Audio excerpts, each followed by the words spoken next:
జిల్లాలో నిర్వహించనున్న special intensive revision 2026 ప్రక్రియకు సహాయ సహకారాలు అందించాలని జిల్లా కలెక్టర్ ఎంఎన్ హరేంద్ర ప్రసాద్ రాజకీయ పార్టీల ప్రతినిధులను కోరారు. బుధవారం మధ్యాహ్నం కలెక్టరేట్ కోర్టు హాల్లో ఆయన గుర్తింపు పొందిన రాజకీయ పార్టీల ప్రతినిధులతో సమావేశం నిర్వహించి ఎస్ఐఆర్ 2026 పోలింగ్ స్టేషన్ల రేషనలైజేషన్ అంశాలపై వివరించారు.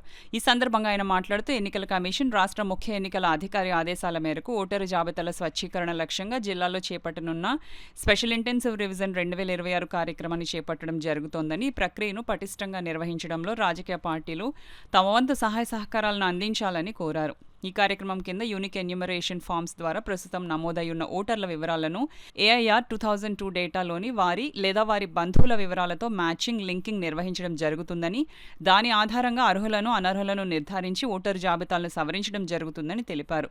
ఈ కార్యక్రమంలో డిఆర్డీఓ తిప్పేనాయక్, రాజకీయ పార్టీల ప్రతినిధులు Narala Siva, S Apparao, CH Ramesh Babu, K Prasad, Polisetti Srinivas, Gadula Saibaba, R Venkateswararao, Adabala Satyanarayana, election superintendent Jagannatham తదితరులు పాల్గొన్నారు.